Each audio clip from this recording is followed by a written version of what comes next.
18ஆம் நூற்றாண்டு 18ஆம் நூற்றாண்டு பத்தின தகவல்களை நம்ம இந்த பகுதியில பார்க்க போறோம். இதுக்கு முன்னாடி நம்ம எந்தெந்த பார்ட்டை நம்ம பார்த்திருக்கோம் அப்படின்னா, ஏற்கனவே சிற்றிலக்கியங்கள் பார்த்தோம், சித்தர்கள் பார்த்தோம், இலக்கண உரையாசிரியர்கள் பார்த்தோம், பிரபந்த உரையாசிரியர்கள் பார்த்தோம், பிற்கால புலவர்கள் பார்த்திருக்கோம், 16ஆம் நூற்றாண்டு 17ஆம் நூற்றாண்டு புலவர்களை பத்தி பார்த்திருக்கோம். அந்த 16 மற்றும் 17ஆம் நூற்றாண்டு புலவர்கள்ல நம்ம யார் யாரெல்லாம் செப்பரேட்டா வச்சு பார்த்தோம் அப்படிங்கறதும் நம்ம முன்னாடியே நான் சொல்லிட்டேன். ஸோ அது எல்லாமே ரொம்ப முக்கியமான பகுதி. ஒரே நிமிஷம். வகையில குமரகுருபரர் பத்தியும், சிவபிரகாசர் பத்தியும், சைவ எல்லப்ப நாவலர் பத்தியும், இதை தாண்டி உமறு புலவர், அமிர்த கவிராயர், அந்தக கவி, வீரராகவ முதலியார் உள்ளிட்ட நபர்களை பத்தின தகவல்களை நாம போன வகுப்புலயே நம்ம பார்த்தாச்சு. இந்த வகுப்புல நம்ம பார்க்கக்கூடியது அப்படின்னு எடுத்துக்கிட்டா 18ஆம் நூற்றாண்டு. இந்த 18ஆம் நூற்றாண்டு அப்படின்னு எடுத்துக்கிட்டா இரண்டு பகுதியா பிரிக்கலாம், முற்பகுதி பிற்பகுதின்னு.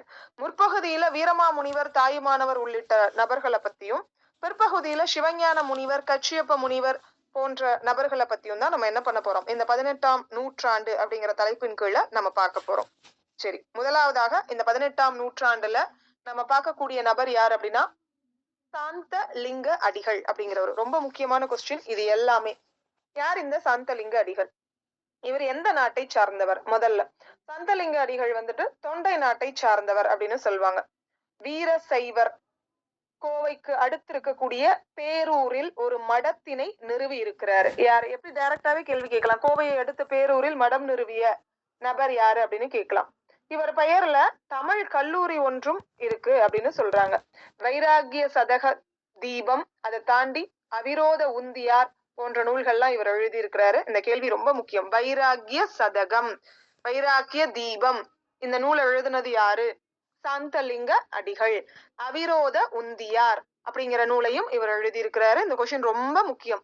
இந்த வைராகிய சதகம் மற்றும் தீபம் ரொம்ப முக்கியமான கொஸ்டின். இவருடைய மாணவர் யாரு அப்படின்னு எடுத்துக்கிட்டா சிதம்பர சுவாமிகள். ரொம்ப முக்கியமான கேள்வி இதுவுமே. இவருடைய சாந்தலிங்க அடிகளினுடைய மாணவர் யார் அப்படின்னு கேள்வி கேட்கலாம். சிதம்பர சுவாமிகள் அப்படின்னு சொல்லுவாங்க. அப்ப இவர் என்ன பண்ணியிருக்கிறாரு, அதாவது தன்னுடைய ஆசிரியரான அந்த சாந்தலிங்க அடிகள் அப்படிங்கிற நபருடைய நூல்கள் அத்தனைக்கும் உரை எழுதியிருக்கிறாரு, துதி நூல்கள் எழுதியிருக்கிறாரு. இதை தாண்டி திரு பாதிரி புலியூர் புராணம் அப்படிங்கிற ஒரு நூலையும் அவர் என்ன பண்ணியிருக்கிறாரு, எழுதியிருக்கிறாரு. இது எல்லாமே ரொம்ப முக்கியம். இப்ப சாந்தலிங்க அடிகள் யார்? இந்த சாந்தலிங்க அடிகள் தொண்டை நாடு, அடுத்தது வீரசைவர், கோயம்புத்தூர்ல இருக்கக்கூடிய பேரூர்ல ஒரு மடத்தை நிறுவி இருக்கிறாரு. இவருடைய பெயர்ல என்ன இருக்கு? தமிழ் கல்லூரி ஒன்று இருக்கிறது. பின்வரும் எந்த நபரின் பெயரால் தமிழ் கல்லூரி ஒன்று நிறுவப்பட்டு இருக்கிறது அப்படின்னு கேள்வி கேட்கலாம். சாந்தலிங்க அடிகள். சாந்தலிங்க அடிகள் எழுதின நூல் யாது? சாந்தி அல்லது சாந்தா. சாந்தாவுக்கு வைராகியம் ஜாஸ்தி. அப்ப சாந்தலிங்க அடிகள் அப்படின்னு எடுத்துக்கிட்டாலே வைராகிய சதகம், வைராகிய தீபம் அப்படின்னு ஞாபகத்துல வச்சுக்கோங்க. அல்லது சாந்தமா இருக்கக்கூடிய லிங்கத்துக்கு முன்னாடி நீங்க போய் என்ன பண்ணுவீங்க அப்படின்னா வைராகியமா பேசிட்டு வருவீங்க அப்படின்னு கூட நீங்க என்ன பண்ணிக்கோங்க, ஞாபகத்துல வச்சுக்கோங்க. அப்ப சாந்தலிங்க அடிகள், வைராகிய சதகம். அதுக்கப்புறம் சாந்தலிங்கம். யார்கிட்ட போய் வைராகியமா பேசிட்டு வருவீங்க அப்படின்னா எதன் கீழே வைராகியமா பேசிட்டு? அவிரோதம். சோ அந்த விரோதம் இல்லாம என்னுடைய வாழ்க்கையை மாத்தணும்னு சாந்தமான லிங்கத்துக்கிட்ட போய் பேசுறீங்க.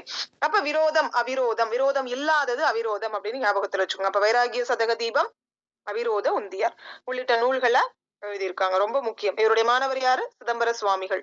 சிதம்பர சுவாமிகள் எழுதினது திரு பாதிரி புலியூர் புராணம். அந்த கேள்வி ரொம்ப முக்கியம், மறக்கக்கூடிய கேள்வியும் கூட. வீரமாமுனிவரை பத்தி நம்ம வேற எந்த பகுதியில பார்க்க போறோம் அப்படின்னா கிறிஸ்துவமும் தமிழும் அப்படிங்கிற பகுதியின் கீழே நம்ம என்ன பண்ண போறோம் அப்படின்னா பார்க்க போறோம். அதனால அதை பெண்டிங்ல வச்சுக்கோங்க.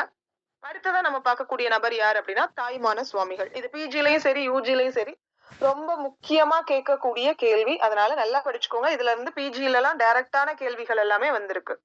அப்ப இந்த தாய்மான சுவாமிகள் யாரு? முதலாவது இவருடைய ஊர் எந்த ஊரு? சோழ நாட்டுல உள்ள திருமறைக்காடு அப்படின்னு சொல்லுவாங்க. ஏற்கனவே திருமறைக்காட்டு கதவங்கள் திறக்கிறதுக்கும் மூடுறதுக்கும் பாட்டு பாடினது யாருன்னு தெரியும். திருமறைக்காட்டு கதவத்தை மூடுறதுக்காக பாட்டு பாடினவர் யாரு? திரு ஞான சம்பந்தரர். திறக்கிறதுக்காக பாட்டு பாடினது யாரு? திருநாவுக்கரசர்.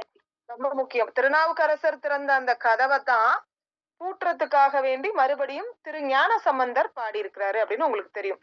அப்ப சோழ நாட்டு திருமுறைக்காடு அப்படின்னு இந்த இடத்துல உங்களுக்கு கொடுத்திருக்காங்க. ரொம்ப முக்கியமான கேள்விதான். தந்தை யாரு? ரொம்ப முக்கியமான கேள்வி. இதெல்லாம் வந்துட்டு பழைய 8ஆம் வகுப்பு பாட புத்தகத்திலே இந்த வினாக்கள்லாம் இடம்பெற்று இருக்கிறதுன்னு சொல்லலாம். அப்பா பேரு கேடிலியப்ப பிள்ளை, அம்மா பேரு கெசவள்ளி அம்மையார் அப்படின்னு சொல்லுவாங்க. திருச்சிராபுரம் விஜய ரகுநாத சொக்கலிங்க நாயக்கர் கிட்ட கணக்கரா வேலை பார்த்திருக்கிறார். ரொம்ப முக்கியமான கொஸ்டின். திருச்சியில இருந்த தருவாயில தாயுமான சுவாமிகளினுடைய திருவருளால இவர் பிறந்த காரணத்தினாலதான் இவருக்கு பேரே தாயுமான சுவாமிகள். மலைக்கோட்டைக்கு கீழே தாயுமான சுவாமிகள் திருக்கோவில் இருக்கு. அங்க இருக்கக்கூடிய மூலவருடைய பெயர் தாயுமான சுவாமிகள் தான். மௌன குரு அவர்கிட்ட போய் அறிவு பெற்றார். அப்ப தாயுமான சுவாமிகளின் ஆசிரியர் யாரு அப்படின்னு கேட்பாங்க. அல்லது மௌன குருவிடம் ஞான உபதேசம் பெற்றவர் யாரு அப்படின்னு கேள்வி கேட்பாங்க. யாரு அப்படின்னா தாயுமான சுவாமிகள். 2 கேள்வியுமே ரொம்ப முக்கியம். அதை தாண்டி வடமொழி தென்மொழி இத ரெண்டையுமே பயிற்சி மிக்க நபராக இந்த ரெண்டுலயுமே விளங்கி இருக்கிறாரு. அவங்க அப்பா இறந்ததுக்கு அப்புறம் அந்த பதவியில இவர் வேலை பார்க்க ஆரம்பிச்சிருக்கிறாரு. நாயக்கர் இறந்ததுக்கு பின்பாக நாயக்கரினுடைய மனைவி தன்பால் தவறாக பழகிய காரணத்தை எண்ணி அவர் அங்கிருந்து நேர ராமநாதபுரம் போறாரு. அங்கு ஒரு திருமணமும் பண்ணிக்கிறாரு. ஒரு குழந்தையும் பிறக்குது. மனைவி இறந்து போயிடுறாங்க. இதனால வாழ்க்கையை வெறுத்தவர் துறவு மேற்கொள்ள ஆரம்பிக்கிறாரு. காலம்னு எடுத்துக்கிட்டா 1706ஆம் ஆண்டு தொடங்கி 1744 வரை. குளம்னா இவருடைய குளம் சைவ வேளாளர் குளம். சோ சாந்தலிங்க அடிகள் அப்படின்னு எடுத்துக்கிட்டா தொண்டை நாட்டவர். தாய்மான சுவாமிகள் அப்படின்னு எடுத்துக்கிட்டா சோழ நாட்டை சார்ந்தவர். சோழ நாடு திருமறைக்காடு தந்தை கேடிலியப்ப பிள்ளை கெசவள்ளி அம்மையார் விஜய ரகுநாத சொக்கலிங்க நாயக்கரிடம் கணக்கராக பணிபுரிந்தவர் யார்? அடுத்த கேள்வி. திருச்சியில இருந்த பொழுது தாயுமான சுவாமிகளினுடைய திருவருளால பிறந்த காரணத்தினாலதான் இவருக்கு தாயுமானவர் அப்படிங்கிற பெயர் உண்டு. தாயுமான சுவாமிகளின் ஆசிரியர் அல்லது தாயுமான சுவாமிகள் யாரிடம் வந்துட்டு அறிவுரை பெற்றிருக்கிறார்னு கேள்வி கேட்கலாம். மௌன குருவிடம். ரொம்ப முக்கியமான கேள்வி அந்த மௌன குரு. வடமொழி தென்மொழி இரண்டிலும் பயிற்சி மிக்க நபர் யாருன்னு கேட்கலாம். தந்தை மறைந்த பின்பாக அந்த பதவியில பணியாற்றிய தருவாயில நாயக்கர் இறந்து போயிடுறாரு. நாயக்கரினுடைய மனைவி இவர்கிட்ட தவறா நடந்துக்க முற்படும் பொழுது அங்கிருந்து ராமநாதபுரம் போய் அங்க ஒரு பொண்ணை திருமணம் பண்ணிக்கிட்டு ஒரு குழந்தைய பெற்றெடுத்த அந்த அம்மா இறந்து போயிடுறாங்க. இதனால துறவு மேற்கொள்கிறார். ரொம்ப முக்கியம். சைவராக இருந்தாலும் சரி சித்தராகவே காட்சி அளித்த பெருமான். ரொம்ப முக்கியமான கொஸ்டின். ஆனா சித்தர்கள் போல இறைவன் திருக்கோயில் இவற்றுடனே இவர் என்ன பண்ணல அப்படின்னா சச்சரவு செய்யல. சித்தர்கள் எப்பொழுதுமே என்ன பண்ணுவாங்க அப்படின்னா இறைவனினுடைய உருவ அவங்க எண்ணவே மாட்டாங்க. உள்ளமே பெரும் கோவில் ஊனுடமே பெரும் ஆலயம் அப்படின்னு சொல்லி வழிபாடு செய்யக்கூடியவங்க. அந்த மாதிரியான எந்த சச்சரவு கோவிலே தேவையில்லை அப்படின்னு சொல்லக்கூடிய வாக்கு சித்தர் வாக்கு. இறைவன் நமக்குள்ளாரதான் இருக்கிறாருன்னு சொல்லக்கூடிய வாக்கு சித்தர் வாக்கு. அந்த மாதிரி எந்த பிரச்சனையும் இவர் பண்ணல. பக்தியில முக்கியத்துவம் வைக்காம மெய்ஞானத்துல மிகுந்த பற்று கொண்டு இறைவன் ஒருவன் அப்படிங்கிற நெறியில போனவர் யார் அப்படின்னு கேள்வி கேட்டா தாய்மான சுவாமிகள். மாறுபட்ட சமய போக்கை ஒருமை உணர்வோடு கண்டு சமரச சன்மார்க்க சங்கத்தை முதல் உலகினுக்கு அளித்தவர். ரொம்ப முக்கியமான வினா இந்த வினா. மாறுபட்ட சமய போக்கை ஒருமை உணர்வோடு கண்டு சமரச சன்மார்க்கத்தை முதலில் உலகிற்கு அளித்தவர் யார் அப்படிங்கிற கேள்வி கேட்பாங்க. இதனாலதான் ராமலிங்க அடிகளாரால் பெரிதாக பேசப்பட்டவர் அப்படின்னு சொல்லலாம். ரொம்ப முக்கியமான கேள்வி. ராமலிங்க அடிகளாரால் பெரிதும் ஏத்த பெற்றவர் யார் அப்படின்னு கேள்வி கேட்கலாம். யாரு? தாயுமான சுவாமிகள். சித்தாந்தத்தையும் வேதாந்தத்தையும் சமரசப்படுத்திய சாழ்வினர் அப்படின்னு சொல்லலாம். இவருடைய பாடல்களின் தொகுதி தாயுமானவர் பாடல்கள். இந்த கேள்வி டைரக்டாவே உங்களுக்கு என்ன பண்ணிருக்காங்க, நேரடியாகவே பிஜிடிஆர்பில உங்களுக்கு கேள்வி கேட்டிருக்காங்க. தமிழ் மொழியின் உபநிடதம் என்று பாராட்டப்படக்கூடிய நூல் யாருடையது அப்படின்னு கேள்வி கேட்பாங்க. தாயுமானவர் பாடல்கள். தாய்மானவருடைய பாடல்கள் ரொம்ப முக்கியமானது. இந்த பெரும் நோக்கை இவருடைய பாடல்கள் பிரதிபலிக்கக்கூடிய வண்ணம் இருந்திருக்கு. சித்தாந்த கருத்துக்கள் சைவத்தின் உண்மைகளும் யோக நெறியும் கொண்ட ஒரு நூல் இவருடையது அப்படின்னு சொல்லலாம். எவர் வாழ்வின் குறிக்கோளும் எவ்வாறு இருக்க வேண்டும்னு இவர் சொல்றார். எப்படி இருக்கணும்? எல்லாரும் இன்புற்று இருக்க நினைப்பதுவே அல்லாமல் வேறொன்றும் அறியேன் பராபரமே அப்படின்னு சொல்றார். ரொம்ப முக்கியமான கேள்வி. பராபரமே அப்படின்னாலே இவர்தான். இவர் மட்டும்தான் பராபரமே பாடினாரெல்லாம் இல்ல. இவருக்கு கீழே வந்த நிறைய பேர் பாடியிருக்காங்க. எல்லோரும் இன்புற்று இருக்க நினைப்பதுவே அல்லாமல் வேறொன்றும் அறியேன் பராபரமே அப்படின்னுதான் ஒருத்தருடைய வாழ்வினுடைய குறிக்கோளாக இருக்கணும். அது யாருடைய வாழ்க்கையாக இருந்தாலும் சரி, எல்லோரும் மகிழ்ச்சியாக இருக்கணும்னு நம்ம நினைக்கணும். எண்ணம் போல் வாழ்க்கை. சோ நம்ம மத்தவங்களை எப்படி நினைக்கிறோமோ அதே வாழ்க்கை தான் நமக்கும் கிடைக்கும் அப்படிங்கிறது இவருடைய கொள்கை. அதனாலதான் இப்படி ஒரு பாட்டை அவர் என்ன பண்ணிருக்கிறார், பாடிட்டு போயிருக்கிறார். யாருக்கு இந்த மனசு வரும்? இறைவனை வழுத்தும் எளிய முறைய இவர் எடுத்து சொல்றாரு. நெஞ்சமே கோயில், நினைவே சுகந்தம், அன்பே மஞ்சனம் நீர், பூசை கொள்ள வாராய் பராபரமே அப்படின்னு சொல்லி பாடியிருக்கிறார். மத்த சித்தர்கள் வாக்குதான் இவருமே. நெஞ்சமே கோவில், நினைவே சுகந்தம். இந்த கேள்வி ரொம்ப முக்கியமான கேள்வி, பாத்துக்கோங்க. ஏன்னா தன்னுடைய மனசையே வந்துட்டு ஆலயமாக மாத்தி என்ன பண்ணிருக்கிறாரு அப்படின்னா வந்துட்டு தன்னுடைய அன்பையே வந்துட்டு பூசை நீராக கொண்டு ஏத்திருக்கிறாரு. இந்த கேள்வி ரொம்ப முக்கியமான கேள்வி. அடுத்த கொஸ்டின், ஆண்டவனை அடைய அன்பு நெறியே ஏற்றது அப்படிங்கிற ஒரு கான்செப்ட் இவர்கிட்ட இருந்திருக்கு. அப்ப அப்படிங்கிற நெறி, ஆண்டவனை அடைய கண்டிப்பா அன்பு நெறிதான் சிறந்தது அப்படின்னு சொல்லக்கூடிய நபர் யாருன்னு கேள்வி கேட்கலாம். ராமலிங்க அடிகளார், தாயுமான சுவாமிகள் இப்படி எல்லாம் கேட்கும் பொழுது நமக்கு எவ்வாறு வினாக்கள் வந்துட்டு நமக்கு குழப்பத்தை ஏற்படுத்தும் அப்படின்னா, நமக்கு டைரக்டா யார பத்தி நம்ம பேசிடுவோம். ராமலிங்க அடிகளார்னு கூட நம்ம போட்டுருவோம். அப்ப ஆண்டவனை அடைய அன்பு நெறியே ஏற்றது அப்படிங்கிற கொள்கையை கொண்டவர் பின்வருவனவற்றுள் யார் அப்படின்னு கேள்வி கேட்கலாம். வீண் சடங்குகளிலும் விதண்டாவாதங்களிலும் மனம் செலுத்துவது வேண்டாதது அப்படின்னு சொல்றாரு.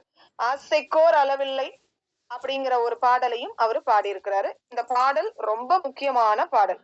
ஆசைக்கோர் அளவில்லை அகிலமெல்லாம் கட்டி ஆளினும் கடல் மீதினிலே ஆணை செலவே நினைவர் அழகேசன் நிகராக அம்பொன் மிக வைத்த பேரும் நேசித்த ரசவாத வித்தை களைந்திடுவர் அப்படின்னு ஒரு பாடல் பாடியிருக்கிறார். அது என்ன?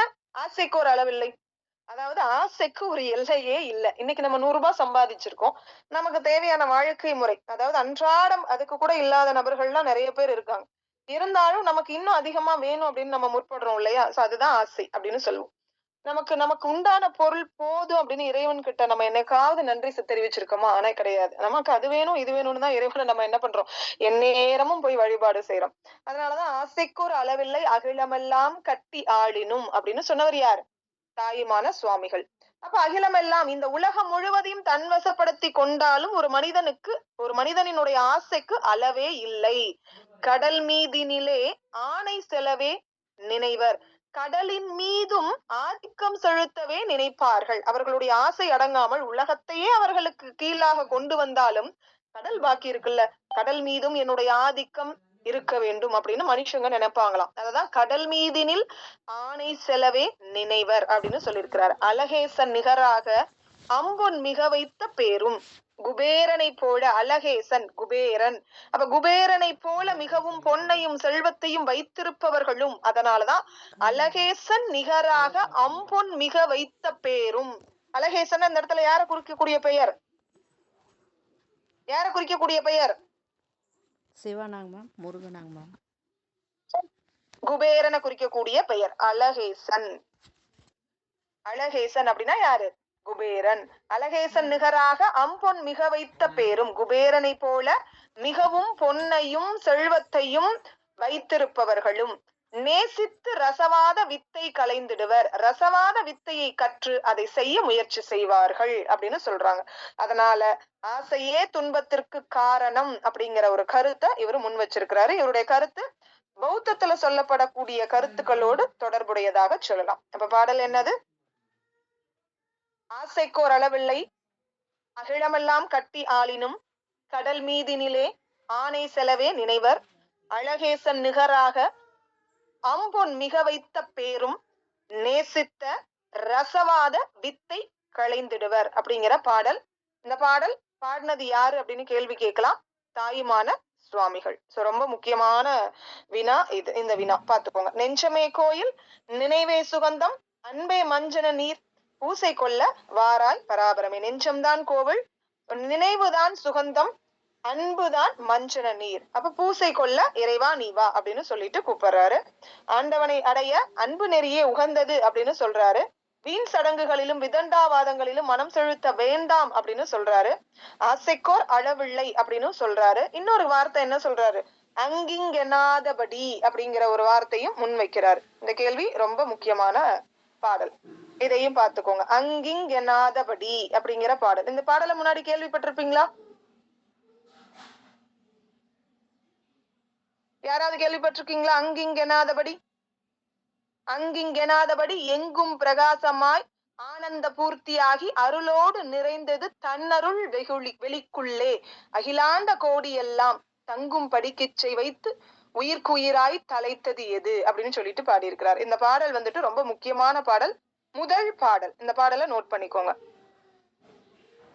எழுதி கூட வச்சுக்கோங்க. அங்கிங்கு எனாதபடி எங்கும் பிரகாசமாய் ஆனந்த பூர்த்தி ஆகி, முழு வரியையும் எழுதி வச்சுக்கோங்க, பயன்படும் உங்களுக்கு, பயன்படும். முழு வரியும் எழுதி வச்சுக்கோங்க. அங்கிங்கு எனாதபடி எங்கும் பிரகாசமாய் ஆனந்த பூர்த்தியாகி அருளோடு நிறைந்தது எது? அங்கெங்கெனாதபடி எங்கும் பிரகாசமாய் ஆனந்த பூர்த்தியாகி அருளோடு நிறைந்தது எது?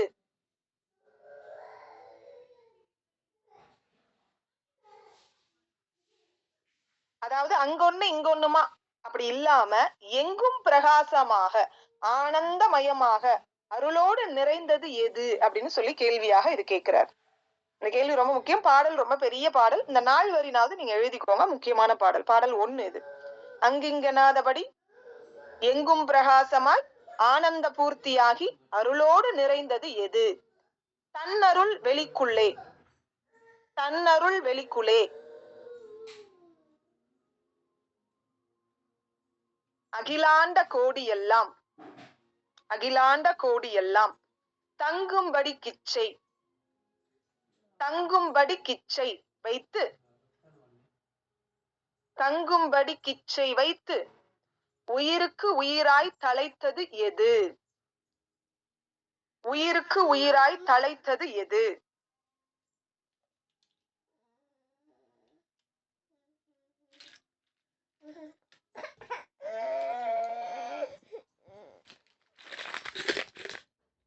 அருளோடு நிறைந்தது எதுன்னு நீங்க ஒரு வரி முடிச்சிருப்பீங்க. 2வது வரி தன்னருள் வெளிக்குள்ளே அகிலாண்ட கோடியெல்லாம் தங்கும்படி கிச்சை வைத்து உயிருக்கு உயிராய் தலைத்தது எது?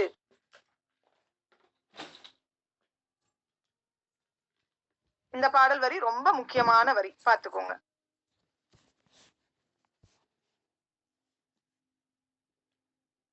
அடுத்தது, அன்பர் பணி செய்ய, அன்பர் என்னை பணி செய்ய ஆளாக்கி விட்டு விட்டால் இன்ப நிலை தானே வந்து எய்தும் பராபரமே அப்படின்னு பாடியிருக்கிறார். இதை தாண்டி எல்லாரும் இன்புற்றிருக்க நினைப்பதுவே அல்லாமல் வேறொன்றும் அறியேன் பராபரமே. இந்த 2 வரி, இந்த 4 வரி சேர்த்தா ஒரு பாடல். அதாவது பரம்பொருளே என்ன கேட்கிறாரு? என்னை உன்னுடைய அடியவருக்கு தொண்டு செய்யவே ஆளாக்கி விட்டால் பேரின்ப நிலை எனக்கு தானே வந்து சேரும்னு சொல்றார். என்ன உன்னுடைய அடியவர்களுக்கே தொண்டு செய்ய ஆளாக்கி விட்டா எனக்கு எந்த நிலை அடையும்? பேரின்ப நிலை எனக்கு தன்ன சாயில வந்துரும் அப்படின்னு வேண்டிக்க கூடிய ஒரு நபர் தாய்மானவர். அததான் அன்பர் பணி செய்ய என்னை ஆளாக்கி விட்டால் இன்ப நிலை தானே வந்து எய்தும் பராபரமே அப்படின்னு பாடியிருக்கிறார். இந்த உலகத்துல உள்ள எல்லோரும் இன்புற்றிருக்க நினைப்பதுவே தவிர வேறு ஒன்றும் நான் அறியேன். அததான் எல்லோரும் இன்புற்று இருக்க நினைப்பதுவே அல்லாமல் வேறொன்றும் அறியேன் பராபரமே. எல்லாரும் சந்தோஷமா இருக்கணும்னு நினைக்கிறத தவிர்த்து வேற எதுவும் எனக்கு தெரியாது அப்படின்னு வேண்டிக் கொள்ளக்கூடிய நபர் யார்? தாய்மான சுவாமிகள். ரொம்ப முக்கியமானது. அதுக்கு அடுத்தது, இந்த மாதிரி 1452 பாடல்களும் எளிமையும் இனிமையும் சுவையும் உணர்ச்சியும் ததும்பி நிற்கக்கூடிய தரத்தினை கொண்ட பாடலாக இருக்கு. பராபரமே அப்படின்னு முடியக்கூடிய முத்திரையோடு இவருடைய பாடல்கள் இருக்கும். ரொம்ப முக்கியமான நபர் இந்த தாயுமான சுவாமிகள். ஊர் சோனாடு, அதுல இருக்கக்கூடிய திருமறைக்காடு அப்படிங்கிற ஒரு பகுதி. அப்பா பேரு கேடிலியப்ப பிள்ளை, கெசவல்லி அம்மையார். திருச்சிரபுரம் விஜய ரகுநாத சொக்கலிங்கரிடம் கணக்கராக பணிபுரிந்தவர் யார்? தாயுமான சுவாமிகளின் திருவருளால் பிறந்தவர் யார்? மௌன குருவிடம் அறிவு கற்றவர், கல்வி கற்றவர் யார்? வடமொழி தாயுமான சுவாமிகள் அறிந்திருந்த மொழிகள் யாது?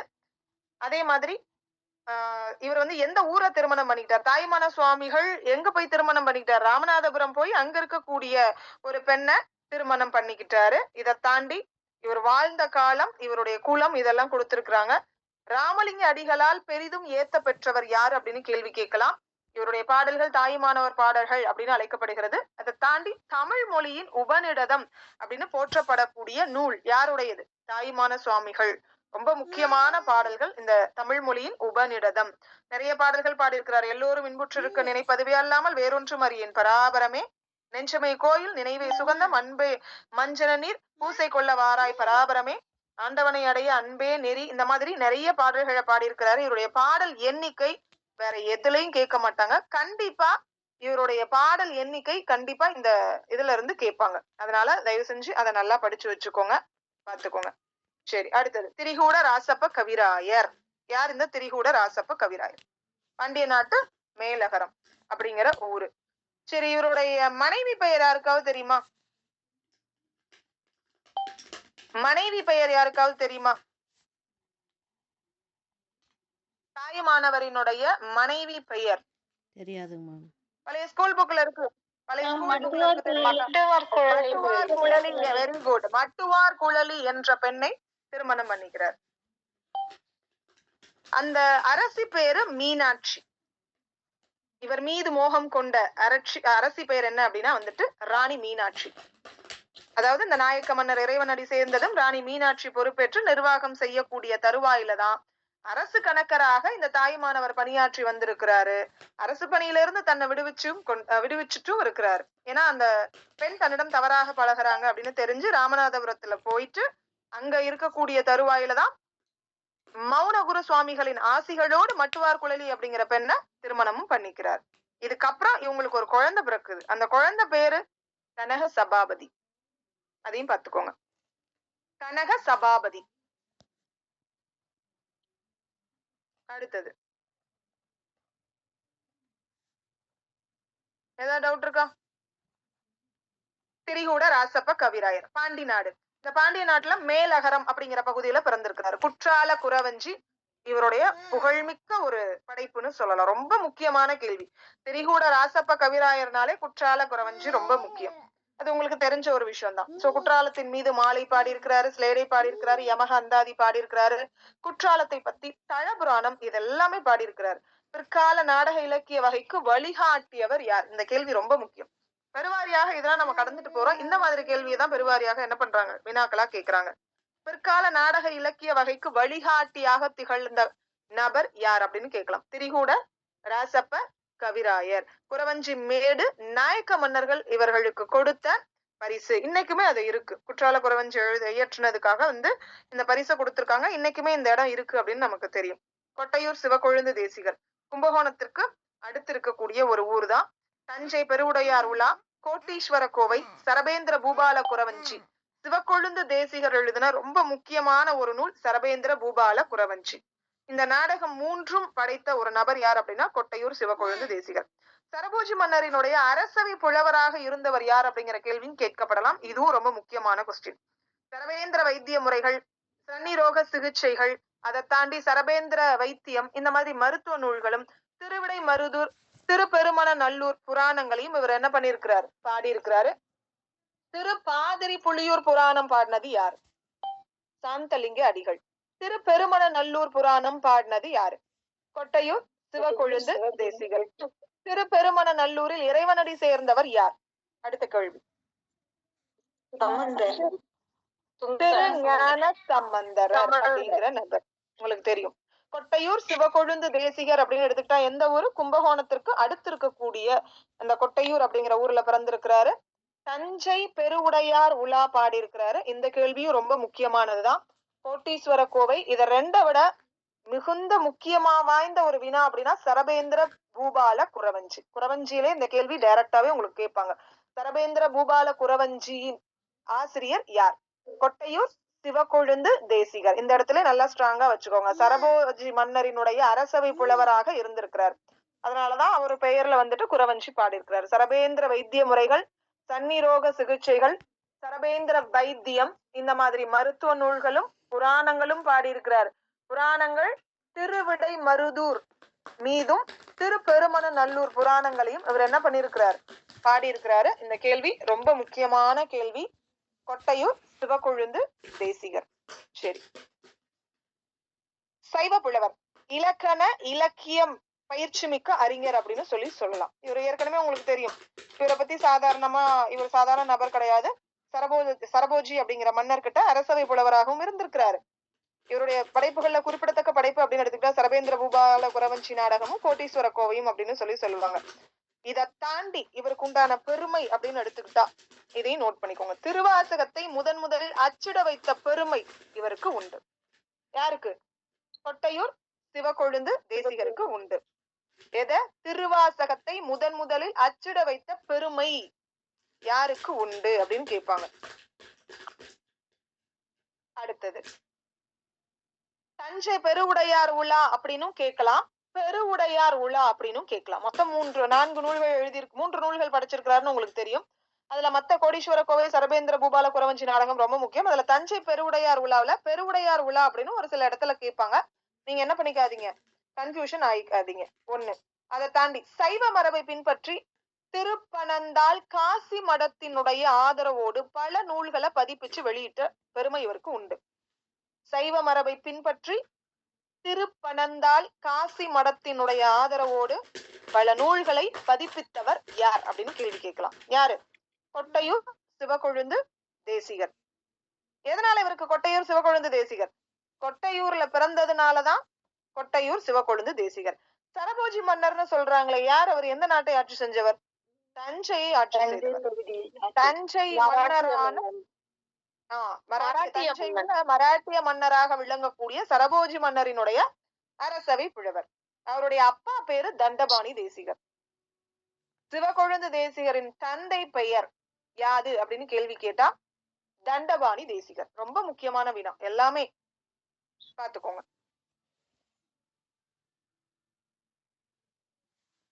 அடுத்தது இந்த திரிகூட ராசப்ப கவிராயரை பத்தி உங்களுக்கு நல்லாவே தெரியும். ஆனா கொஞ்சம் தான் இங்க கொடுத்திருக்காங்க. திருநெல்வேலி மாவட்டத்துல வடகரை அரசின் அவை புலவராக இருந்திருக்கிறார். இது உங்களுக்கு கொடுக்கல இந்த இடத்துல, அதையும் எழுதிக்கோங்க. பாண்டி நாட்டு மேலகரம் அப்படின்னு உங்களுக்கு தெரியும். 18ஆம் நூற்றாண்டை சார்ந்தவர்னு உங்களுக்கு தெரியும். திருநெல்வேலி மாவட்டத்தில் உள்ள வடகரை அரசின் அவை புலவராக இருந்திருக்கிறார். வடகரை தென்கரை, அதுல வடகரை அரசின் அவை புலவர். இவர் எழுதின நூல்கள்ல சிறப்பு மிக்க நூல் திருக்குற்றால குறவஞ்சி. இதுக்காக குறவஞ்சி மேடுங்கிற நிலத்தினை பரிசாக வாங்கி இருக்கிறார். குற்றாலநாதர் கோயில் வித்வான் பட்டம் இவருக்கு கொடுத்திருக்காங்க. திருக்குற்றாலநாதர் உலா, திருக்குற்றால தலபுராணம், திருக்குற்றால கோவை, இந்த மாதிரி பல சிற்றிலக்கிய நூல்களை எழுதியிருக்கிறார். இதை தாண்டி மடக்கு, திரிபு, ஸ்லேடை, இந்த மாதிரி சொல்லணிகள், உவமை, உருவகம் போன்ற பொருளணிகள், இது எல்லாத்திலையும் வல்லவராக இருந்தவர் யார்? திரிகூட ராசப்ப கவிராயர். என்னென்ன? திருக்குற்றாலநாதர் உலா, தலபுராணம், கோவை, மடக்கு, திரிபு, ஸ்லேடை போன்ற சொல்லணி, உவமை, உருவகம் போன்ற பொருளணி, எல்லாத்திலையும் வல்லவரா இருந்திருக்கிறார். எந்த ஊர்ல பிறந்திருக்கிறார்? திருநெல்வேலி மாவட்டம் நாங்குநேரிக்கு பக்கத்துல இருக்கக்கூடிய விஜய நாராயணம் அப்படிங்கிற இடத்துல பிறந்திருக்கிறார். இருக்குதா இன்னைக்கும்? நாங்குநேரி தாலுகால விஜய நாராயணா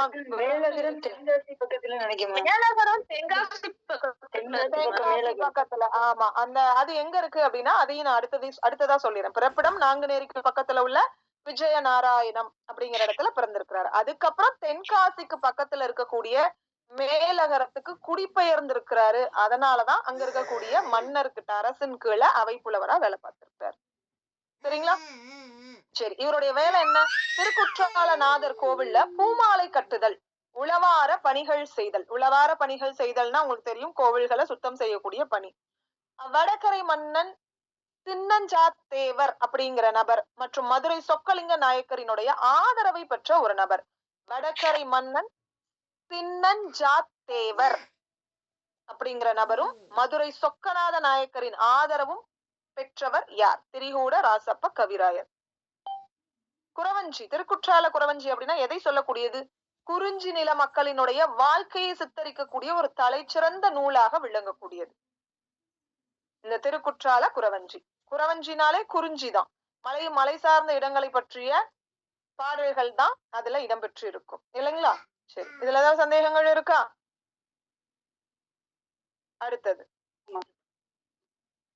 அடுத்த கேள்விக்கு போயிருவோமா? அந்த குற்றால குறவஞ்சில எதை பத்தி எல்லாம் சொல்லியிருக்காங்க? குற்றால மலையின் இயற்கை வளம், விலங்குகள், செடிகள் பற்றிய குறிப்புகள், குறவர் குறத்தியர் வாழ்வியலை பேசக்கூடியது. அதை தாண்டி முத்தமிழ் கூறுகளான இயல், இசை, நாடகம் கலந்த ஒரு நூலாக இந்த குற்றால குறவஞ்சி விளங்குது அப்படின்னு சொல்றாங்க. ரொம்ப முக்கியம். எந்த மாவட்டம்னு கேட்பாங்க, காலம் எத்தனாம் நூற்றாண்டுன்னு கேட்பாங்க. இந்த கேள்வி எல்லாம் இதுல ரொம்ப முக்கியமானது, பாத்துக்கோங்க. கட்டினும் களங்கினும் அப்படிங்கிற தொல்காப்பிய நூற்பா அடிப்படையில் எழுதப்பட்ட நூல் யாது அப்படின்னு கேள்வி கேட்கலாம். குறவஞ்சி. கட்டினும் களங்கினும் அப்படிங்கிற தொல்காப்பிய நூற்பா அடிப்படையில் எழுதப்பட்ட நூல் யாது? குறவஞ்சி. குற்றால குறவஞ்சியின் பாட்டுடை தலைவர் குற்றாலநாதர். குறவஞ்சியின் பாட்டுடை தலைவி யாரு? வசந்தவள்ளி. வசந்தவள்ளி. இதுக்கு வேறு பெயர் குரம், குரத்திப்பாட்டு, குறவஞ்சி நாட்டியம். இந்த மாதிரி இதுக்கு பெயர்கள் நிறைய இருக்கு. இந்த குறவஞ்சி நூலுக்கு முன்னோடி அப்படின்னு எடுத்துக்கிட்டா எந்த நூலை சொல்லலாம்? மீனாட்சி அம்மை. யார் பாடினது? குமரகுருபரர் பாடினது. சரவேந்திர பூபால குறவஞ்சி உங்களுக்கு தெரியும், சிவகொழுந்து தேசிகர் பாடி இருக்கிறாரு. வண்ண குறவஞ்சி, நகுமடை குறவஞ்சி இதெல்லாம் பாடினது யாரு? விஸ்வநாத சாஸ்திரி பாடியிருக்கிறார். வண்ண குறவஞ்சி, நகுமடை குறவஞ்சி. பெத்லஹேம் குறவஞ்சி பாடினது யாரு?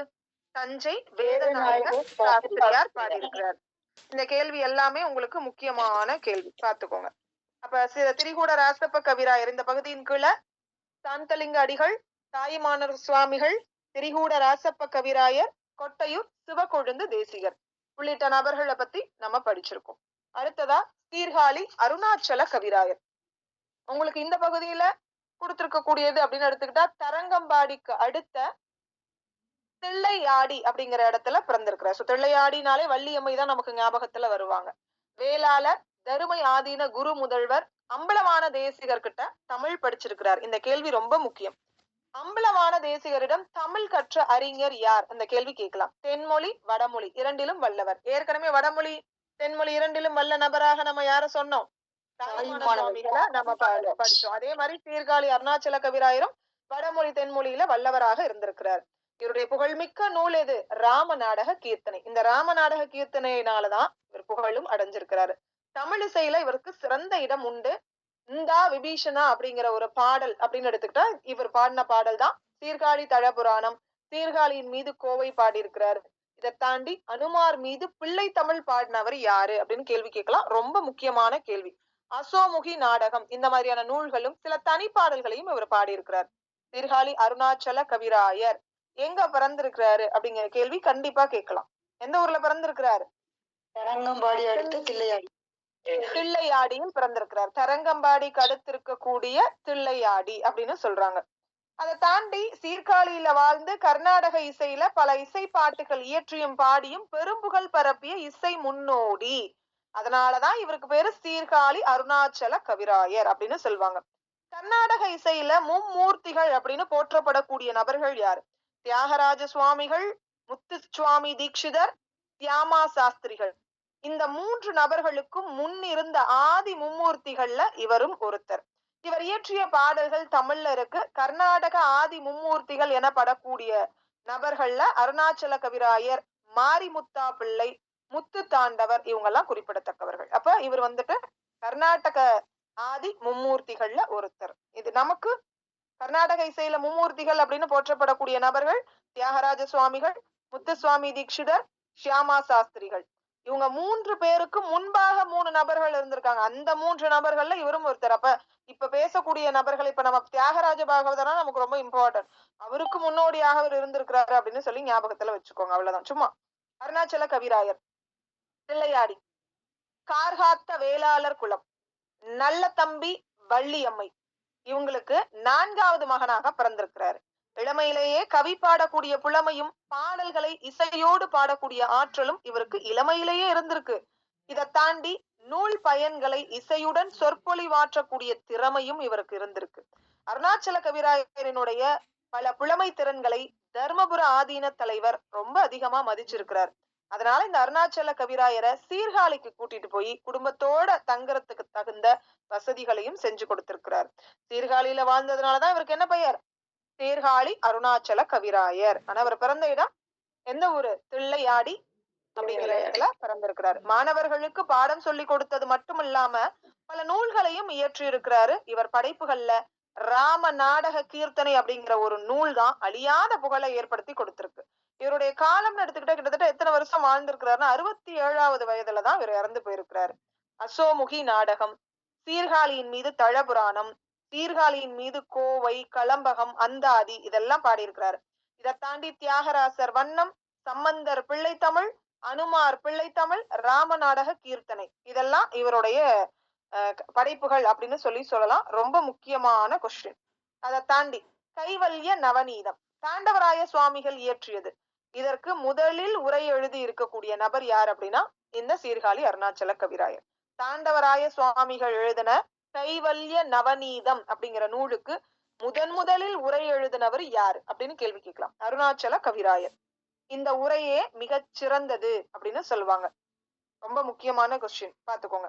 அருணாச்சல கவிராயர் 258 இசை பாடல்கள்ல ராமாயண கதைய நாடக வடிவுல வடிச்சமைச்சிருக்கிறார். கீர்த்தனைகளால தமிழ்ல முதல்ல இசை நாடகம் படைத்தவர் யார் அப்படின்னாலும் அருணாச்சல கவிராயர் தான். ஒரு கதைய சுவையா மக்களுக்கு சொல்வதற்கு கீர்த்தனைகள் ஏற்றது அப்படின்னு நிரூபிச்சு காட்டினவரும் இவர்தான். அருணாச்சல கவிராயரது ராம நாடக கீர்த்தனை திருவரங்கம் அரங்கநாதர் கோவில், அதாவது ஸ்ரீரங்கத்துல உள்ள ரங்கநாத பெருமான் கோவில்ல தான் அரங்கேற்றம் செய்யப்பட்டது. மக்கள் ராம நாடக கீர்த்தனைகளை கேட்டு சந்தோஷப்பட்டிருக்காங்க. அருணாச்சல கவிராயருக்கு ராமாயண கவிஞன் அப்படிங்கிற ஒரு பட்டமும் மக்களால் விளங்கப்பட்டிருக்கு. ராமநாடக கீர்த்தனை அப்படிங்கிற நூலுக்கு பின்பாக ராம நாடகம் அப்படின்னும் சங்கீத ராமாயணம் அப்படின்னும் பிற்காலத்துல அதே நூல் அழைக்கப்பட்டிருக்கு. ராமநாடக கீர்த்தனைங்கிற நூல் ராம நாடகம் அப்படின்னும் ராமாயணம் சங்கீத ராமாயணம் அப்படின்னும் அழைக்கப்பட்டிருக்கு. ரொம்ப முக்கியமான கொஸ்டின். இது எல்லாமே பாத்துக்கோங்க. இதுல ஏதாவது சந்தேகங்கள் இருக்கா?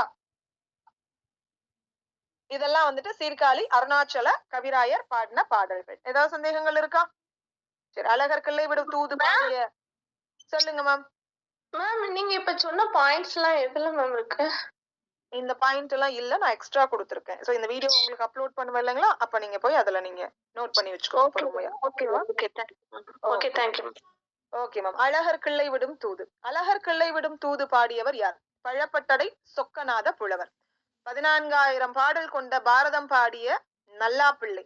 அபிராமி அந்தாதி பாடிய அபிராமி பட்டர். திருச்செந்தூர் பிள்ளை தமிழ் பாடிய பகழிக்கூத்தர். பிள்ளை தமிழ் ஆயினும் பெரிய தமிழ் என்று போற்றப்படக்கூடிய நூல் எது? திருச்செந்தூர் முருகன் பிள்ளை தமிழ். ரொம்ப முக்கியமானது.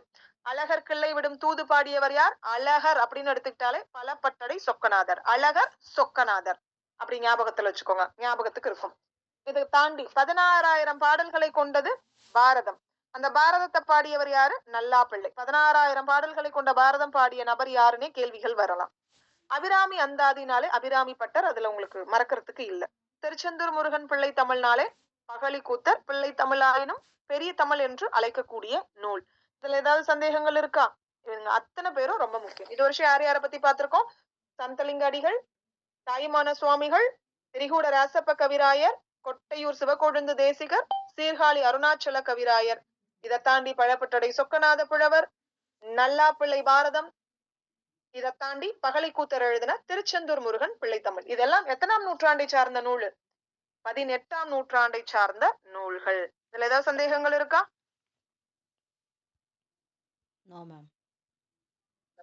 சரி, அடுத்தது சிவஞான முனிவர். எப்படியா இருந்தாலும் கட்டாயிடும். முனிவர் யார்? இந்த சிவஞான முனிவர். உங்களுக்கு இந்த பகுதியில இந்த புத்தகத்துல கொடுத்திருக்கக்கூடிய தகவல்கள் என்னென்ன அப்படின்னு நம்ம ஃபர்ஸ்ட் பாத்துருவோம். அதுக்கப்புறம் கூடுதலான தகவல்கள் கடைசியா பார்த்துக்கலாம். பாண்டி நாடு. பாபநாசத்தை அடுத்து விக்ரமசிங்கபுரம், வேளாண்குடி ரொம்ப முக்கியம்.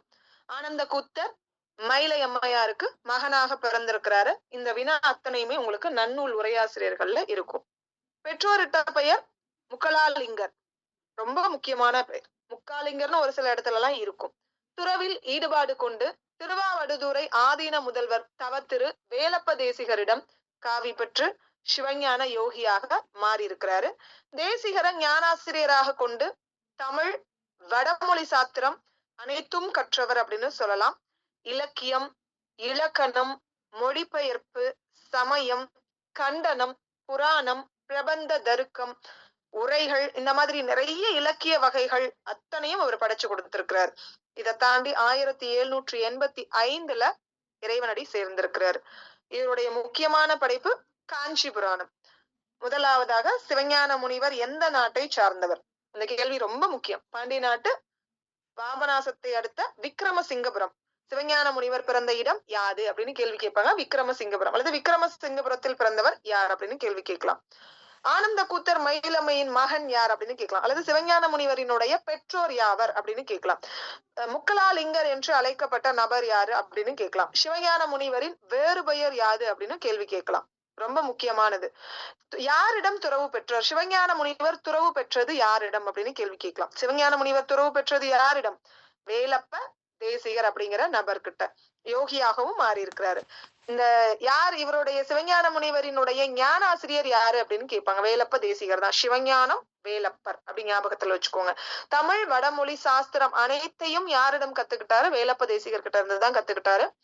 இருக்கக்கூடிய தமிழ்ல இருக்கக்கூடிய அத்துணை துறைகளிலும் நூல்களை ஆக்கி அளித்தவர்னா இவரை தான் நம்ம சொல்லலாம். இவர் இறந்த ஆண்டு 1785. காஞ்சி புராணம் இவருடைய படைப்பு. காஞ்சி புராணம் அப்படின்னு எடுத்துக்கிட்டா முதல் பகுதி, இரண்டாம் பகுதி அப்படின்னு இருக்கும். அப்ப முதல் பகுதி, இரண்டாம் பகுதி யாரு படிச்சிருக்கா? யாராவது சொல்ல முடியுமா?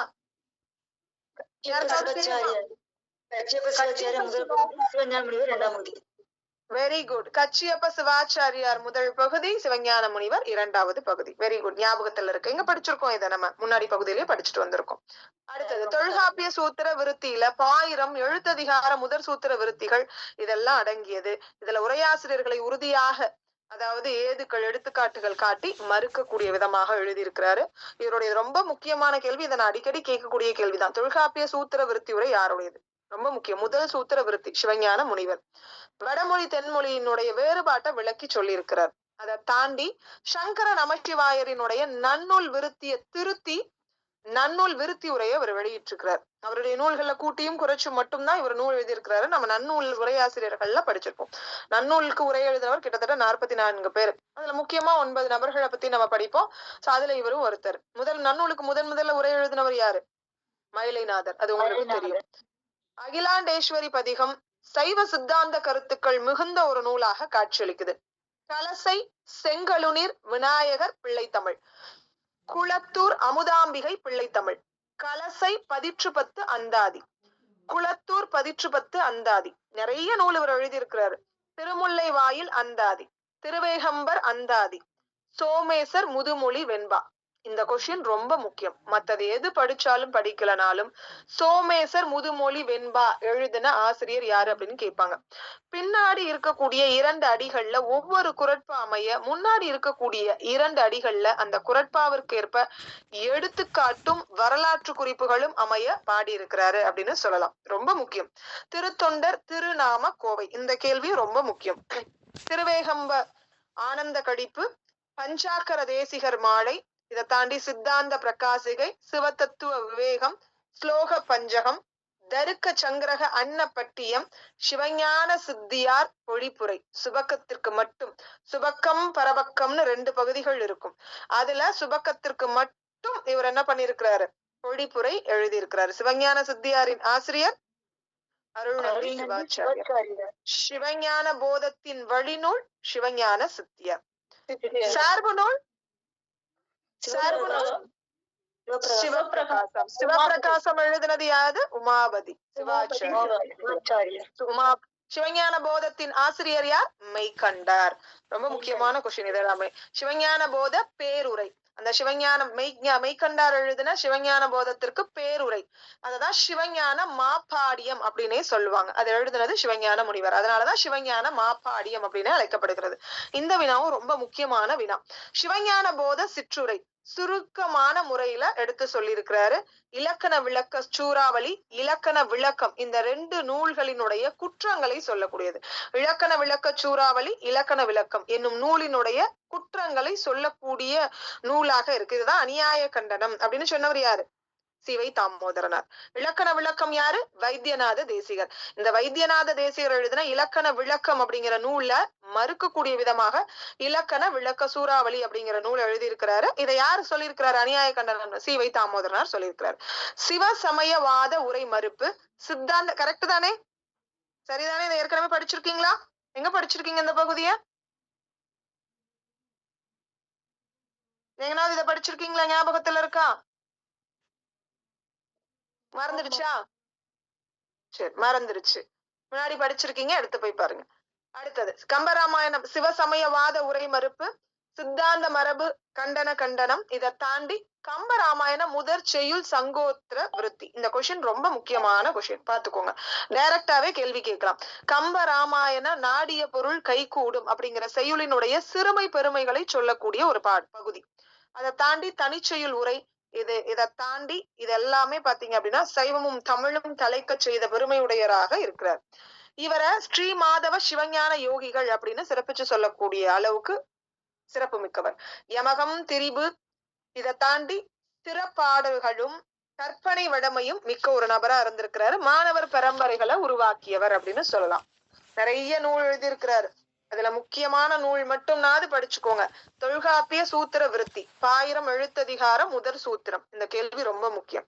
2வது சங்கர நமசிவாயரினுடைய நன்னூல் விருத்தி உரையை திருத்தி வெளியிட்டவர் யார்? அதே மாதிரி சிவஞான முனிவர் எழுதுனது விருத்தி உரை தான். நன்னூலுக்கு விருத்தி உரை எழுதின ஆசிரியர் யாருன்னு நீங்க முன்னாடி படிச்சிருப்பீங்க. இதை தாண்டி அகிலாண்டேஸ்வரி பதிகம், இந்த கேள்வியும் ரொம்ப முக்கியம். கலசை செங்கழுநீர் விநாயக பிள்ளை தமிழ், இதுவும் ரொம்ப முக்கியம். இத ரெண்டையும் தாண்டி இன்னும் ரொம்ப முக்கியமான கேள்வி அமுதாம்பிகை பிள்ளை தமிழ். பிள்ளை தமிழ் அப்படின்னு ஒரு நூல் படிப்பீங்க இல்லையா? அந்த பிள்ளை தமிழ் அப்படிங்கிற பகுதிக்கு கீழே அமுதாம்பிகை பிள்ளை தமிழ் எழுதுனது யாருன்னு கொடுத்திருப்பாங்க. டைரக்ட் கேள்வியாவே படிச்சிருப்பீங்க. ஞாபகத்துல இருக்கான்னு பாத்துக்கோங்க, இல்லைன்னா ஞாபகப்படுத்திக்கோங்க, போய் பாத்துக்கோங்க. பிள்ளை தமிழ் அப்படிங்கிற பகுதியில இந்த கேள்வி கண்டிப்பா இடம்பெற்றிருக்கும் எல்லா இலக்கிய வரலாறுலையும். அந்தாதி கலசை 10 அந்தாதி, குளத்தூர் மீது 10 அந்தாதி, திருமுல்லை வாயில் அந்தாதி. இந்த திருமுல்லை வாயில் அந்தாதி ரொம்ப முக்கியமான கேள்வி.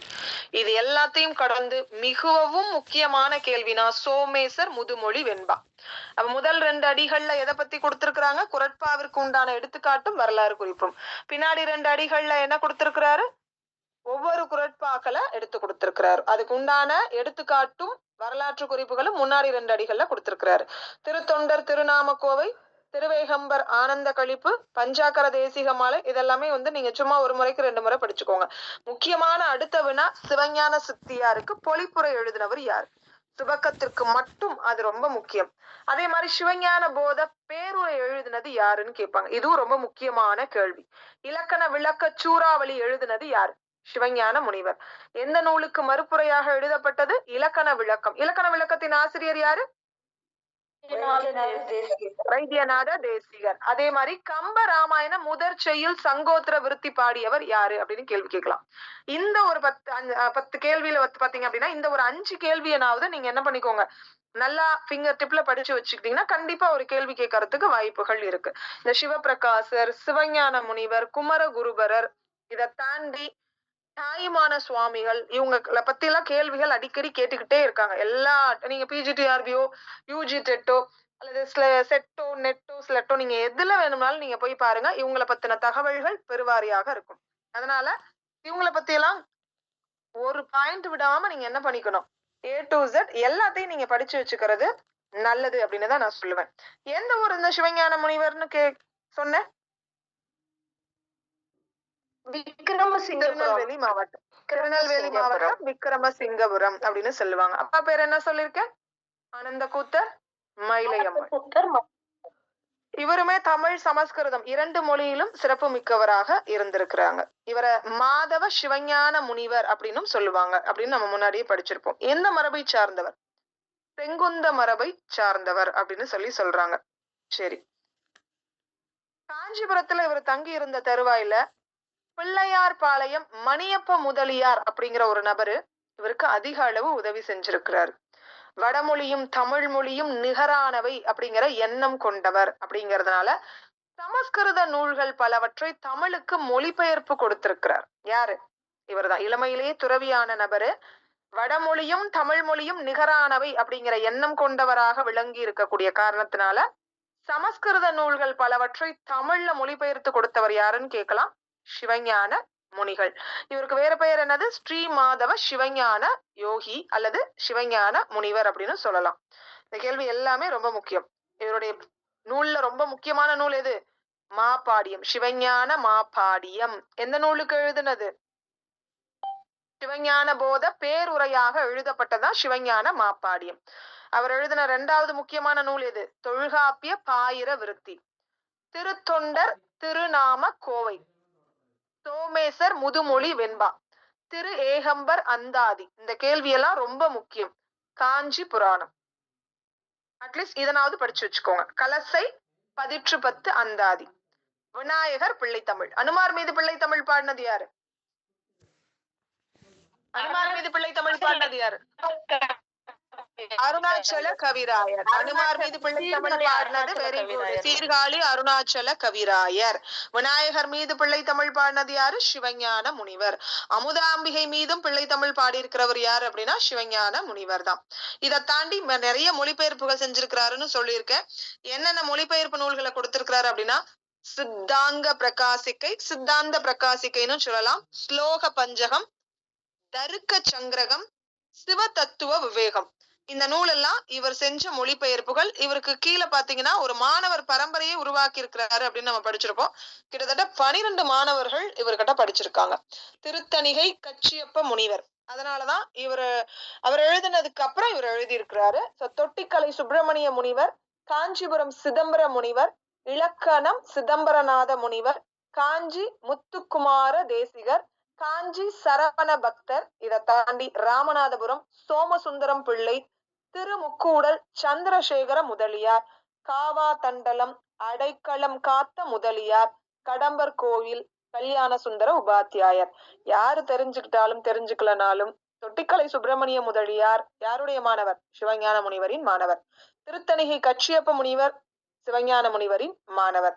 இதை தாண்டி சிதம்பரம் முனிவரும் சிவஞான முனிவரினுடைய மாணவர். இதனாவது நீங்க என்ன பண்ணிக்கோங்க, நல்லா தெரிஞ்சு வச்சுக்கோங்க. மற்றபடி இவர் எழுதின நூல்கள் எல்லாமே எல்லா இடத்துலயுமே ஒண்ணுதான். அதனால நீங்க அந்த நூலினுடைய பெயர்களை பார்த்துக்கோங்க. எல்லா நூலும் என்னால மனப்பாடம் செய்யற அளவுக்கு என்னால முடியாது அப்படின்னு நீங்க பண்ணிட்டீங்க அப்படின்னா இதுல கொடுத்திருக்கக்கூடிய நூல்ல முக்கியமான நூல்னு சொன்னதுனால நீங்க என்ன பண்ணிக்கோங்க, எழுதி வச்சுக்கோங்க. ஓகேவா?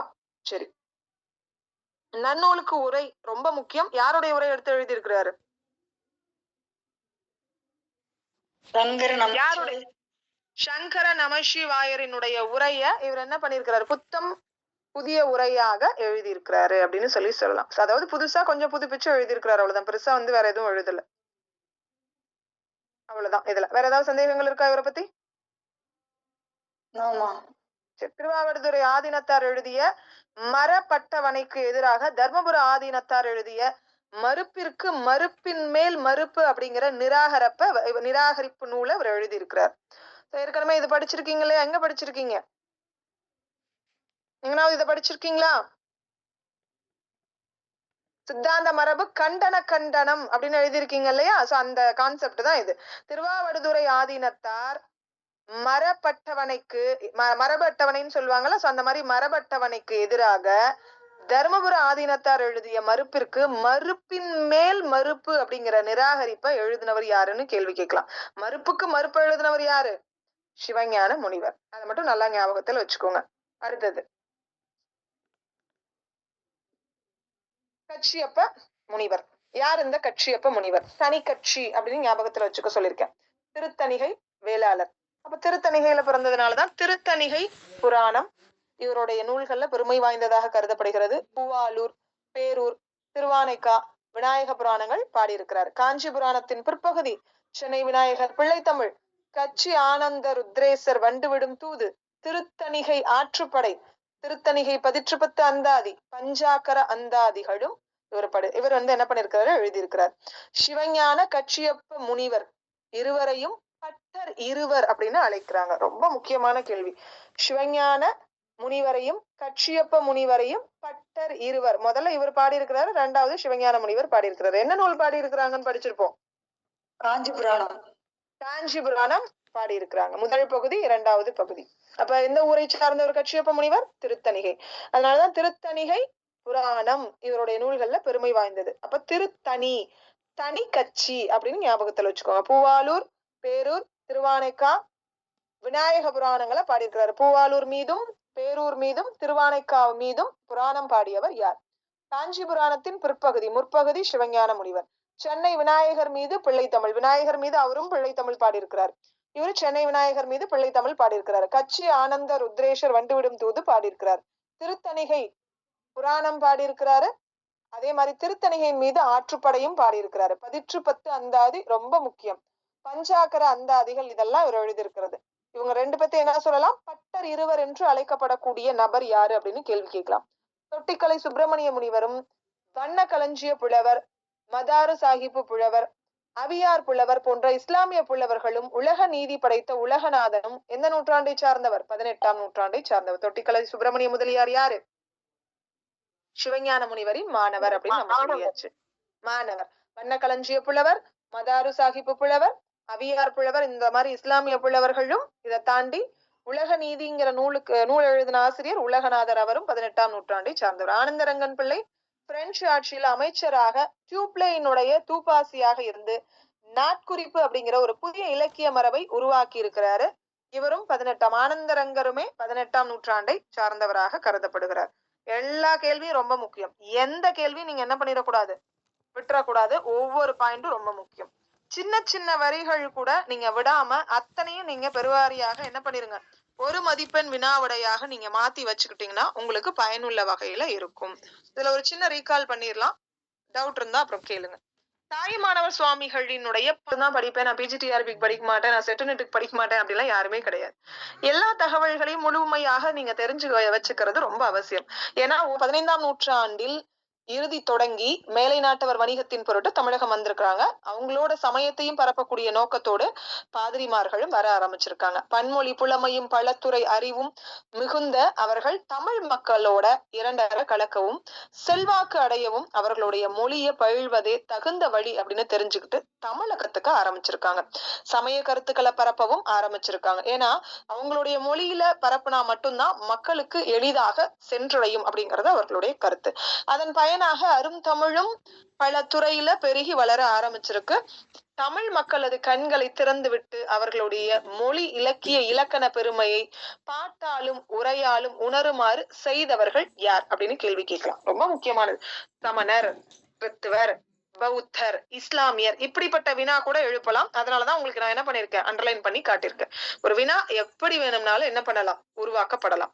தமிழக கருவூலங்களை எல்லாம் பயிலக்கூடிய பழக்கத்தையும் பேரார்வத்தையும் உண்டாக்கி இருக்காங்க. ஏட்டு சுவடியில் இருந்த தமிழ் எல்லோரிடமும் அமையும் வண்ணம் செய்ய அச்சு இயந்திரம், அதற்குரிய தாள், மை, எழுத்துக்களை வர வச்சு அச்சடிச்சு அருந்தமிழ பரப்பக்கூடிய வேலையை இந்த கிறித்துவர்கள் தான் செஞ்சிருக்காங்க. தமிழ்ல உரைநடை இலக்கியத்தை வளர்த்து ஒரு சிலரிடம் சிக்குண்ட தமிழ எல்லோர் மத்தியிலும் பொதுமையாக மாற்றியவர்கள் யார் அப்படின்னா கிறிஸ்தவர்கள் தான். தையுள்ள சிக்கிய தமிழ வசனத்துல, அதாவது உரைநடைய உருவாக்கணவங்க, விரிவடைய செஞ்சவங்க இவங்கதான். தமிழ் எழுத்துல சில மாற்றங்களை செய்து சில சிக்கல்களையும் சிரமங்களையும் போக்குனவங்க. இடம் விட்டு எழுதக்கூடிய முறை, கல்வெட்டுக்கள் எல்லாம் தொடர்ந்து இருக்கக்கூடிய காரணத்தினால நம்மளால பொருள் புரிஞ்சுக்க முடியல. அந்த இடர்பாடுகளை நீக்கிறதுக்காக வேண்டியே இடம் விட்டு எழுதக்கூடிய முறையினையும் புள்ளிகளிட்டு பிரிக்கக்கூடிய பாங்கினையும் புகுத்தி படிப்பதற்கு எளிமைப்படுத்தியவர்கள். எளியோரும் ஏனைய நாட்டவரும் இன்தமிழில் நன்கு கற்க நிறைய அகராதிகளை எழுதி அந்த துறைக்கு வித்துட்டு இருக்கிறாங்க. அந்த பெருமை வீரமாமுனிவரை சாரும். சதுர அகராதி ரொம்ப முக்கியம். அதை தாண்டி நிறைய பேர் அகராதிகள் எழுதியிருக்காங்க. தமிழ் இலக்கியங்களை ஏனைய நாட்டவர் படித்தறியவும் மேலை நாட்டு இலக்கியத்தை தமிழர்கள் படிக்குமாறும் மொழிபெயர்த்து தமிழ் செல்வத்தை பெருக்கவும் செஞ்சிருக்காங்க. எண்ணறிய இலக்கிய இலக்கண நூல்களை செய்து தமிழன்னைக்கு அணி செய்தவர்கள் அப்படிங்கிற பெருமை இவர்களுக்கும் உண்டு. முற்காலத்துல சமணர்கள் என்ன வேலையை செஞ்சாங்களோ அதே மாதிரி பிற்காலத்துல கிறித்துவர்கள் அந்த வேலைகள் அத்தனையும் செஞ்சிருக்காங்க. தமிழ் பரப்பக்கூடிய ஒரு வேலையை கிறித்துவர்கள் தான் பிற்காலத்துல செஞ்சிருக்காங்க அப்படின்னு சொன்னா அது தகும். விஞ்ஞான துறையில வண்டமிழ் வளர வழிகோலியாக இருந்திருக்கிறாங்க. தமிழ் மொழியினுடைய அருமையினை பிற நாட்டவர் புரிந்து கொள்ள செய்த பெருமை இவர்களுக்கு மட்டுமே. ஜியு போப், கால்டுவெல், ரேனியஸ் இவர்கள் மாதிரி நிறைய நபர்களை நம்ம குறிப்பிட்டு சொல்லலாம். தமிழை மரபு ஒட்டியே போற்றி பயிலக்கூடிய குறுகிய நோக்கினை போக்கி திறனாயக்கூடிய முறையில அந்த திறனாயும் அணுகுமுறைகளையும் வகுத்து கொடுத்திருக்கிறாங்க. தமிழ்ல செய்தித்தாள்கள், இலக்கிய தாளிகைகள் பல்கி அதன் மூலம் தமிழ் வளர துணையும் செஞ்சிருக்கிறாங்க. பழமொழி, இலக்கியம், பைந்தமிழ் பெருக செஞ்சிருக்காங்க. பைந்தமிழ்ல பெருக செஞ்சிருக்காங்க. தமிழாகிய மரம், இதை தாண்டி அத பெருவாரியாக அது வந்துட்டு கிளைக்க செய்த பெருமை, பல மொழிகள் பல துறைகள் அத்தனையிலையும் கிளைக்க செய்த பெருமை இந்த கிறித்துவர்களை சாரும் அப்படின்னு சொல்லியிருக்காங்க. ரொம்ப முக்கியம். இந்த மாதிரி நிறைய பழந்தமிழ் சொற்கள் பொறுத்த வரைக்கும் பாத்தீங்க அப்படின்னா நிறைய கொண்டுட்டு வந்து தமிழ்ல சேர்த்திருக்காங்க. Butler, paper, summon, shop, shirt, coat. இப்ப பாத்தீங்கன்னா முக்காவாசியில முழுவாசியும் ஆங்கில சொற்கள் தான் தமிழ்ல கலந்திருக்கு. இத்தனை வகையில இன்தமிழை ஏற்றமுறை செய்த இவர்கள் தொண்டு மொத்தம் 3 வகையாக பிரிச்சிருக்கிறாங்க. மேலை நாட்டவர் தொண்டு, நம் நாட்டவர் தொண்டு, தற்கால கிறிஸ்துவர் தொண்டு அப்படின்னு 3ஆ பிரிக்கலாம். ஃபர்ஸ்ட் ஐரோப்பியர் அருந்தமிழ் பணி அப்படிங்கறத எடுத்து சொல்லியிருக்காங்க. மேலை நாட்டவர்ல வீரமாமுனிவர், ஜியு போப், கால்டுவெல் இவங்க மட்டும்தான் முதன்மையானவர்கள். இது ரொம்ப முக்கியமான கேள்வி. அப்ப இன்தமிழை ஏற்றமுறை செய்தவர்கள்ல மொத்தம் 3 பேரா பிரிக்கலாம். அதுல முதல் பகுதியினர் மேலை நாட்டவர்கள், அதுக்கு அடுத்தது நம் நாட்டவர்கள், அதுக்கப்புறம் தற்கால கிறிஸ்தவர்கள் 3ஆ பிரிக்கலாம். மேலை நாட்டவர்களை குறிப்பிடத்தக்கவர்கள் யாரு? வீரமாமுனிவர், வேற யாரு சொல்லலாம்?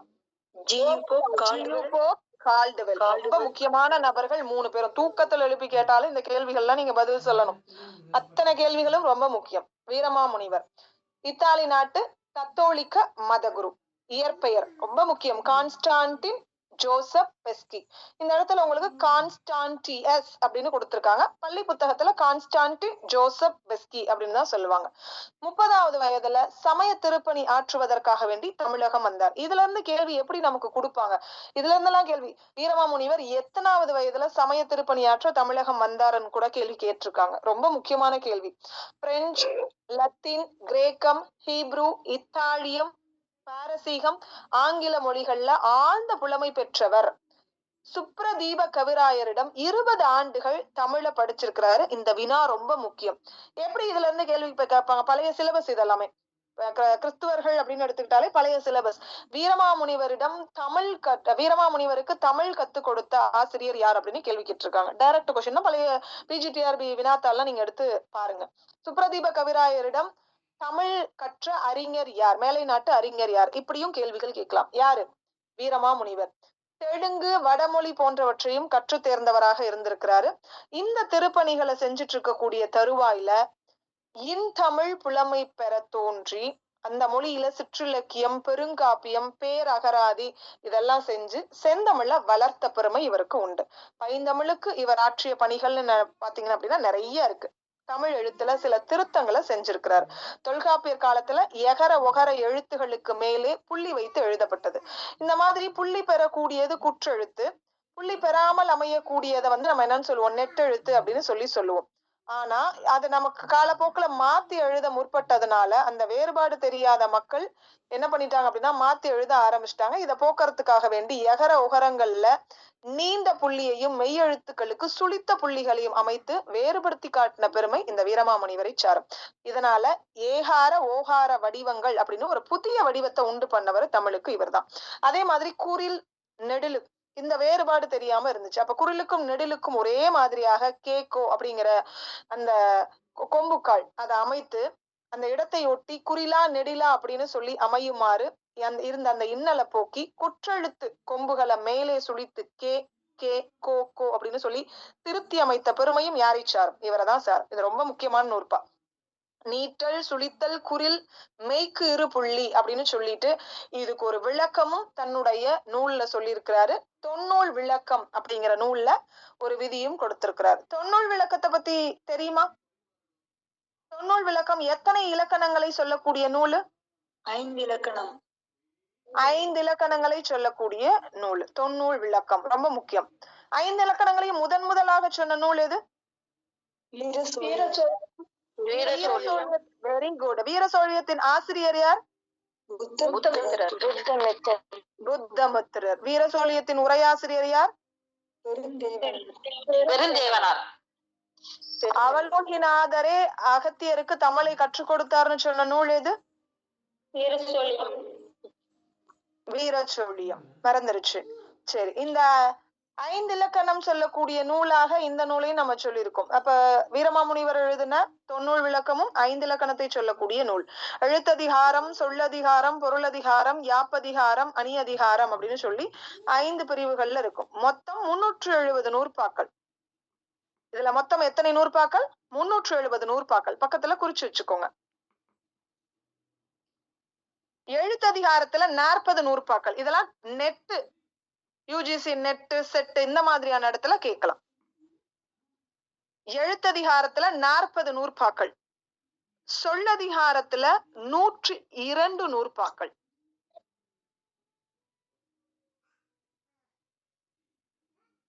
சொல்லதிகாரத்துல 58 நூற்பாக்கள்,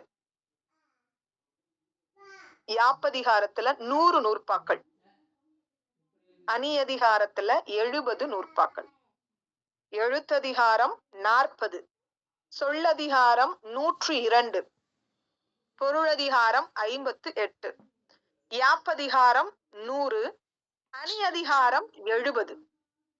மொத்தம் 370 பாக்களால் ஆனது. எத்தனை பிரிவுகளை கொண்டது? 5 பிரிவுகளுக்கு கீழே உள்ளது. அதனாலதான் 5 இலக்கணம் அப்படின்னு சொல்லுவாங்க. 5 இலக்கண தொன்னூல் விளக்கம் அப்படின்னே சொல்லலாம். சரி, எந்த ஆண்டு இது வந்துட்டு எழுதப்பட்டது? 1730. 1838ஆம் ஆண்டு புதுவையில முதன்முறையாக இந்த நூல் பதிப்பிக்கப்பட்டது. புதுவை.